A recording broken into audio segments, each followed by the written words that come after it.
नमस्कार, मैं हूं आपके संग नित्यम मंत्र यंत्र तंत्र वास्तु के विशेष कास्क के साथ। एकादशी का व्रत काफी महत्वपूर्ण माना गया है। ऐसा मानते हैं कि अगर आप कोई भी व्रत उपवास नहीं करते हैं, सिर्फ एकादशी का व्रत करते हैं, तो इससे भी आपका जीवन बहुत ही ज्यादा सुखमय हो जाता है। साल भर में कुल 24 एकादशियां आती है और हर एकादशी का अपना अलग अलग महत्व है। वैदिक शास्त्रों में एकादशी के व्रत को सबसे उत्तम और सबसे बड़ा व्रत माना गया है। ज्योतिष के अनुसार एकादशी के व्रत का सीधा प्रभाव मन और शरीर पर पड़ता है। इस व्रत से चंद्रमा के हर नकारात्मक प्रभाव को रोका जा सकता है। इस व्रत से ग्रहों के असर को भी काफी हद तक कम किया जा सकता है। इस बार षटतिला एकादशी का व्रत 18 जनवरी को रखा जा रहा है। पंचांग के अनुसार माघ मास के कृष्ण पक्ष की एकादशी तिथि को षटतिला एकादशी का व्रत रखा जाता है। इस दिन भगवान विष्णु की विधिवत पूजा करने के साथ व्रत रखने का विधान है। ऐसा मानते हैं कि षटतिला एकादशी के दिन विधिवत पूजा करने से व्यक्ति हर तरह के पापों से मुक्ति पा लेता है। इसके साथ ही रोग, दोष और भय से छुटकारा मिल जाता है। षटतिला एकादशी के दिन स्नान दान का विशेष महत्व है और साथ में इस दिन तिल का बहुत ही ज्यादा महत्व होता है। काले तिल का अगर आप 6 तरह से प्रयोग इस दिन करेंगे तो आपकी हर समस्या का समाधान आपको मिलेगा। हर तरह से आप रोग, दोष और भय से मुक्ति पा सकते हैं। बस तिल का उपाय आपको करना है। 6 तरीकों से करना है। कैसे करना है ये आगे हम आपको बताएंगे, लेकिन उसके पहले ये जानते हैं कि षटतिला एकादशी का शुभ मुहूर्त क्या है। माघ मास के कृष्ण पक्ष की एकादशी का आरंभ 17 जनवरी 2023 मंगलवार शाम 6:05 पर इसकी शुरुआत हो चुकी है। एकादशी तिथि की समाप्ति होगी 18 जनवरी 2023 बुधवार शाम 4:30 पर। उदया तिथि के हिसाब से 18 जनवरी 2023 को षटतिला एकादशी का व्रत रखा जाएगा। इस बार बहुत सारे अच्छे योग भी बन रहे हैं, जैसे कि वृद्धि योग बन रहे हैं। 18 जनवरी को सुबह 5:58 से लेकर के 19 जनवरी सुबह 2:47 तक वृद्धि योग है। इसके साथ साथ अमृत सिद्धि योग भी है, जो कि 18 जनवरी को सुबह 7:02 से लेकर के 18 जनवरी शाम को 5:22 तक है। सर्वार्थ सिद्धि योग भी है। 18 जनवरी को इसकी शुरुआत होगी 7:02 से लेकर के यह 18 जनवरी को शाम 5:22 तक सर्वार्थ सिद्धि योग है। यानी कि इस योग में अगर आप खास उपाय करते हैं, पूजा पाठ करते हैं, तो इसका फल आपको कई गुना ज्यादा प्राप्त होता है।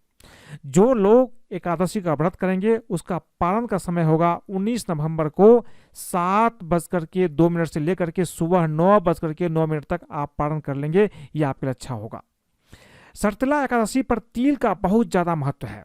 षटतिला एकादशी के दिन भगवान विष्णु को तिल का भोग लगाना बहुत ही ज्यादा शुभ माना गया है।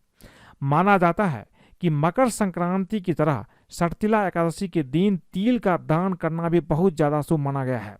इस दिन तिल का दान देने से मृत्यु के बाद वैकुंठ की प्राप्ति होती है। साथ ही व्यक्ति को हर कष्ट से छुटकारा मिल जाता है और मां लक्ष्मी की कृपा भी प्राप्त होती है। जीवन में कभी भी धन की कमी नहीं होती है। इसीलिए षटतिला एकादशी के दिन आप भगवान विष्णु को तिल अर्पित करें और तिल का दान भी आपको अवश्य ही करना चाहिए। षटतिला एकादशी के दिन तिल का 6 तरह से इस्तेमाल आपको अवश्य ही करना चाहिए। सबसे पहला चीज है, जल में तिल डाल करके आप स्नान कीजिए सुबह सुबह। तिल का दान करना है और तिल का सेवन करना है। तिल से आप अपने पितृ का तर्पण भी करें और हवन में, अगर आप हवन करते हैं तो हवन में भी तिल का प्रयोग अवश्य करें। यानी कि आपको तिल मिश्रित जल से स्नान करना है।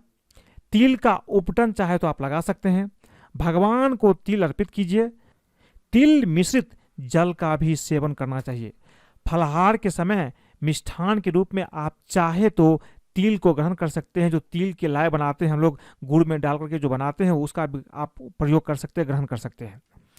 व्रत वाले दिन तिल से हवन करें या तिल का दान करें, ये भी आपको बहुत अच्छा रहेगा। यानी कि आपको 6 तरह से तिल का प्रयोग इस दिन करना ही करना है। सर्तिला एकादशी के दिन जो लोग व्रत नहीं कर पा रहे हैं वो भी तिल का 6 तरीकों से प्रयोग करके आप पुण्य की प्राप्ति कर सकते हैं। सर्तिला एकादशी के दिन जो आम तौर पर पूजा का विधि है ये आपको अवश्य ही करना चाहिए। आप इस दिन यानी कि एकादशी के दिन सूर्योदय से पहले उठ करके सभी कामों से निवृत्त होकर के स्नान कर लीजिए। इसके बाद भगवान विष्णु का मनन करते हुए व्रत का संकल्प लीजिए। जो आपकी इच्छा है, किस लिए आप व्रत करना चाहते हैं, इसका आप संकल्प ले लीजिए। भगवान विष्णु की पूजा आरंभ करें। जल अर्पित करने के बाद पीले फूल, माला, पीला चंदन, अक्षत आदि आप उसे अर्पित कीजिए। साथ में तिल भी उसे चढ़ाइए। इसके साथ अब आप क्या करें, घी का दीपक और धूप जला करके विधिवत भगवान विष्णु के मंत्रों का जाप कीजिए। एकादशी की कथा का पाठ भी आप करें, यह भी आपके लिए अच्छा रहेगा। अंत में विधिवत आप आरती करके भूल चूक के लिए माफी मांग ले और दिन भर व्रत रहने के बाद रात में भजन कीर्तन भी आपको अवश्य करना चाहिए। रात में आपको एक काम अवश्य करना चाहिए, ओम नमो भगवते वासुदेवाय, इस मंत्र का आप जाप कीजिए। अगर आप हवन करना चाहते हैं तिल से तो ये भी काफी अच्छा होगा। हवन का मंत्र होगा ओम नमो भगवते वासुदेवाय स्वाहा। आप तिल से 108 बार हवन कर सकते हैं, ये काफी अच्छा और महत्वपूर्ण रहेगा। दूसरे दिन नियमित स्नान के बाद पूजा कीजिए। उसके बाद व्रत का पालन कीजिए। आप दान भी दीजिए। दान में आप तिल का दान अवश्य करें, यह आपके लिए काफी अच्छा रहेगा। अगर आप चाहते हैं कि सर्तिला एकादशी के दिन आपसे कोई गलती ना हो और पूजा का पूरा फल प्राप्त हो तो इसके लिए आपको कुछ चीज ध्यान अवश्य रखना चाहिए। एकादशी के दिन भूलकर भी बैगन और चावल का सेवन आपको नहीं करना है। मांस मदिरा का भी सेवन बिल्कुल ना करें। पूर्णतः ब्रह्मचर्य का पालन करिए। व्रत का संकल्प लेने वाले साधक पलंग की बजाय जमीन पर सोइए तो अच्छा रहेगा। इस दिन अपने मुंह से अपशब्दों का प्रयोग ना करें और झूठ बोलने से भी आप बचिए। इस दिन आप पेड़ से कोई फूल, पत्तियां, टहनियां को भी ना तोड़े। आप एक दिन पहले से ही सब व्यवस्था कर लीजिए, उसी का इस्तेमाल कीजिए। इस दिन आपको कुछ खास चीज अवश्य करना है। देखिए, सर्तिला एकादशी के दिन दान का विशेष महत्व बताया गया है। आप तिल से बनी चीजों का दान अवश्य करिए। इस दिन श्री हरि भगवान विष्णु को तिल का भोग आप अवश्य लगाइए जब आप पूजा करते हैं। ऐसा करने से भगवान विष्णु आपकी हर इच्छा पूर्ण कर देते हैं।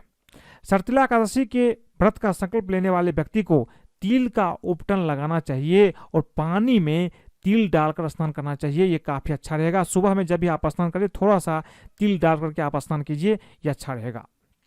एकादशी का व्रत कथा भी आपको सुनना चाहिए, जैसा कि मैंने आपको पहले बताया है। और तिल का तर्पण करने से पितरों का आशीर्वाद भी आपको प्राप्त होता है। इस दिन भगवान विष्णु के बहुत सारे मंत्र हैं। जो मंत्र आपको अच्छा लगे उसका जाप कीजिए। पहला मंत्र है ओम नारायणाय नमः। दूसरा है ओम विष्णवे नमः। तीसरा है ओम हुम विष्णवे नमः। और चौथा मंत्र है जो बहुत शक्तिशाली मंत्र है, ओम नमो भगवते वासुदेवाय नमः। इसके साथ साथ एक मंत्र और है, ओम नारायणाय विद्महे वासुदेवाय धीमहि तन्नो विष्णु प्रचोदयात्। इन मंत्रों में जो मंत्र आपको अच्छा लगे इसका 108 बार जप कीजिए। रात के समय में, सुबह के समय में भी करें तो काफी अच्छा रहेगा। एकादशी व्रत के कुछ नियम होते हैं, इस नियम का पालन आपको अवश्य ही करना चाहिए, जैसा कि मैंने आपको पहले बताया है। सबसे पहली चीज, जब भी आप एकादशी का व्रत करते हैं तो आप दशमी की रात से ही नियम का पालन करना शुरू कर दीजिए। यानी कि दशमी से ही आपको लहसुन, प्याज, मांस, मदिरा का सेवन नहीं करना है, क्योंकि इसका गंध अगले दिन तक रहता है। इसीलिए इसका सेवन एक दिन पहले से ही आप छोड़ दीजिए। दशमी की शाम को सूर्यास्त से पहले प्याज, लहसुन का भोजन आपको नहीं करना चाहिए। कोई भी मांस, मदिरा, लहसुन, प्याज, इसका त्याग अब दशमी के दिन से आप छोड़ दीजिए। सुबह से छोड़ेंगे तो अच्छा रहेगा। कम से कम शाम के समय इसका प्रयोग नहीं कीजिए दशमी के दिन। रात में भगवान का मनन करते हुए सोइए। अगर जमीन पर आप बिस्तर लगाकर सो सके तो बहुत ही ज्यादा उत्तम होगा। एकादशी के दिन सुबह उठने के बाद, स्नान करने के बाद भगवान के समक्ष जब आप पूजा की शुरुआत करते हैं उस समय एकादशी व्रत का आप संकल्प लीजिए। विधि विधान से भगवान विष्णु की पूजा कीजिए। पूजा के दौरान सटतिला एकादशी व्रत की कथा भी आपको पढ़ना चाहिए। यदि संभव हो तो दिन भर निराहार रहे और शाम के समय फलाहार करें। अगर आपकी स्वास्थ्य अच्छा है, आप फलाहार कर सकते हैं, आप निराहार रह सकते हैं तो आप अवश्य कीजिए, नहीं तो कम से कम फलाहार के साथ आपको व्रत का पालन करना चाहिए। इस दिन ब्रह्मचर्य का पालन आपको अवश्य करना चाहिए, जैसा कि मैंने आपको पहले बताया है। द्वादशी के दिन स्नान के बाद भगवान का पूजन अवश्य कीजिए और उसके बाद किसी ब्राह्मण को भोजन करवाइए, नहीं तो उसको दान दक्षिणा अवश्य दीजिए। इसके बाद दान देने के बाद ही आपको अपने व्रत का पालन करना चाहिए। इस तरह से अगर आप सटतिला एकादशी पर भगवान विष्णु की पूजा करेंगे, तिल का 6 तरीका से प्रयोग करेंगे तो आपकी हर इच्छा पूर्ण होती है।